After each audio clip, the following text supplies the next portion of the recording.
Hi folks, my name is Larry Taylor. I'm a life coach dealing with helping people become unstuck in their spiritual lives.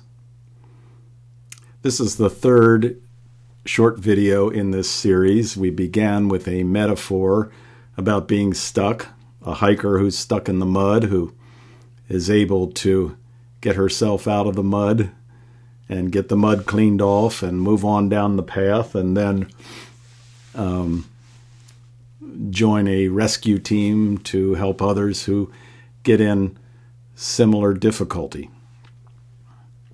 In our second video, and all of these videos are short, by the way, I value your time. In our second video, we talked about what it means to be spiritually unstuck. There's lots of ways we can get stuck, but I'm specifically interested in spiritual unstuckness. And I think the reason I'm most interested in that is because I've been spiritually stuck at various times during my life and for various reasons. So I really am the hiker who got stuck in the mud, who, with the help of others, got out of the mud with the guidance of others and by the grace of God, and getting the mud cleaned off. And right now I'm really enjoying this hike that we call life. But I don't just want to hike around and listen to the birds and be amazed at the beauty of a waterfall. I also want to be part of the rescue team to help others who, along this journey that we call life, wind up in places where they need help. Specifically, in my case, spiritual help. So I'd like to tell you a series of stories. And these stories are all about people. And I preface it by letting you know that all of the names in this series are fictitious. And I have changed the details so that I think it would be impossible to discover the individual people that I'm actually basing it on. But in addition to that, not all, but in most of these scenarios that I'm going to relate, the people are not individuals. They are composites of other people. These are people that I have known. These are people that I have heard interviewed. These are people that I have read about. These are people that other people have told me about. I kind of blended together pieces of all different kinds of folks and gave a fictitious name to these characters. But the scenarios are scenarios that are very real, in the sense that they are scenarios that people actually experience. And they are all scenarios of people getting stuck spiritually. So, are these fictitious stories? Well, yes, but they're based on real life, and the situations are very real in some people's lives, and the solutions are very real. So, hopefully they'll be advantageous and help others. That's my goal. Also, by way of introduction, I don't want to give the impression that I'm some great expert and that I have all the answers. I'm a fellow traveler. I'm a fellow hiker along the trail of life. And some people are way more experienced hikers than I am. Others have a little bit less experience than I do. Sometimes I get myself in trouble along the trail and I need the help of my fellow hikers to assist me. Other times, other people get themselves in trouble, and maybe I can help them. Sadly, there have been times I know when people have gotten themselves in trouble, and I've just hiked on by. I don't want to do that anymore. I want to stop and help. So, by way of introduction, we begin with a character that I call Sarah.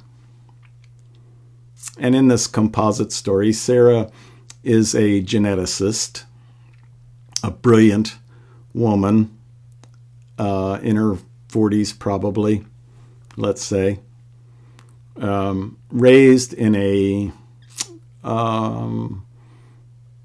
conservative Christian religious home in the United States, attracted to science, and yet connected very deeply to the youth group in her church as she was growing up, and connected to parachurch organizations like, for instance, Young Life. Gets into college, is attracted to and studying the biological sciences, is involved in a college Christian group that sponsors, among many other things, a debate between someone who is defending creation as it is described in a literalistic way in the opening chapters of Genesis versus a scientist who believes in evolution. So it's a creation versus evolution debate.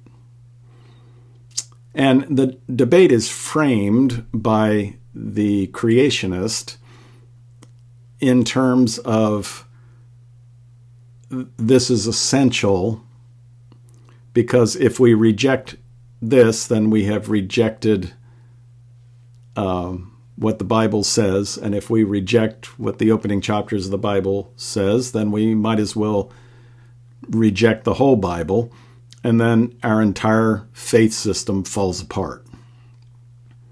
And that leaves Sarah very confused. Because what she's learning in school and what the defender of evolution says in the debate makes good sense to her. And yet her faith is very important to her. The Bible's very important to her. Her Christian friends and family are extremely important to her. So there's a tension that develops. And it continues on. She goes to graduate school. She becomes a geneticist. She works on the Human Genome Project. And the more she learns about genetics, the more it reinforces the truth of what evolution is teaching and saying. She realizes that it is not just saying that everything just randomly fell into place. She sees the beauty in evolution, and yet there's this tension because on the other side there's family, there's friends, there's faith community, there's a belief system, and that's important to her. But scientific truth is important to her. So she's going through life trying to hold these two things in tension. And she is able to do that for a while because, or she's able to do that by essentially ignoring one side or the other. So she can be with her friends, her Christian friends. She can go visit her family. She can go to church. She can hear these things said about evolution being contrary to what the Bible teaches. And she can just kind of set that aside, compartmentalize that. And then she can go to work and rejoice in what she's discovering. And at work, she can hear some fellow scientists completely dismiss all religion as nonsense. And she's able to just kind of compartmentalize that. I'm not going to get into an argument with them. That's not worth it. So for a while it works, this tension, but at some point they come together. At some point for her, they seem to be at loggerheads. They cannot both be true. It's not possible for the universe to have been created 10,000 years ago in 7 literal 24-hour days, suddenly popping into existence, species fully formed. That cannot be true at the same time that all of life over billions of years evolved by natural selection from single-cell creatures into the complexities of human beings. So her struggle is that if the Bible is true, that is literal, then what she is learning in science can't be true, and vice versa. Her struggle is that if God, in fact, suddenly created everything, but created everything in such a way so that when honest, open-minded people examine what God created, it appears, based on multiple scientific disciplines, all independently coming to the same conclusion, it appears to all these different disciplines that this thing slowly evolved over a long period of time. So if God suddenly popped it into existence, but did so in such a way to make it appear that it took a long time, then Sarah's left with a God who is purposely deceptive. So that's a problem. One day she is reading Francis Collins' book. Francis Collins is the director of the National Science Foundation, and previously was the director of the Human Genome Project. He is also a devout, very loving evangelical Christian. Most people know Dr. Fauci. He's been on the news during the pandemic, and Francis Collins would be Dr. Fauci's boss. So Sarah, in my scenario, comes across Dr. Collins, maybe personally, maybe reads his book, whatever. And she hears him say simply, there's nothing wrong with the Bible. There's just something wrong with the way we interpret the Bible. And so that begins, kind of a light bulb goes off, and she already knows the science really well. If she didn't, that she would have started there and learned the science. Now she needs to learn the theology, and she digs in and studies the original languages and studies the context of the ancient Near Eastern stories and the similar creation stories. And she recognizes that this can't possibly be meant to be taken literally, because there's 2 creation accounts in Genesis, and they cannot be reconciled in every detail. And so she begins to see, this is a symbolic story. Is it true? Absolutely it's true. Yes. Is it literal? No. It's not a description of what happened. It's much deeper than that, she begins to realize. She begins to realize that this story is all about who God is, that God created everything out of love, that God is love. and that God has eternally existed in love relationship with God's self, and that out of that love relationship, out of that Trinitarian dance, if you will, love spilled over, and the universe was created. And the whole purpose of creation is that all of creation, all of nature, would come together in harmony and experience unity and love. And that God is continually creating, she realizes now, and inviting us to participate in that creation, inviting us to join with God as God makes all things new. And so you see, in that whole process, she was stuck spiritually.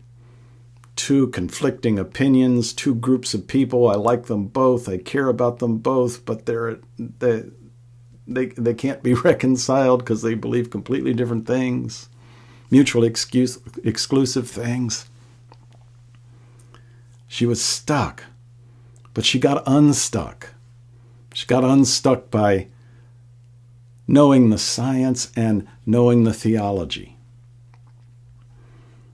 And then she's able to join a group like BioLogos, which Francis Collins started. That's a real group. You can Google it, BioLogos, BIOLOGOS. A group that exists for the purpose of showing that science and faith are not irreconcilable. They, in fact, are both two sides of the same coin. And if you go to BioLogos, you discover a plethora of deep thinking scholars of all different kinds of, from all different kinds of disciplines, who love God, who know God, who are devout followers of Jesus.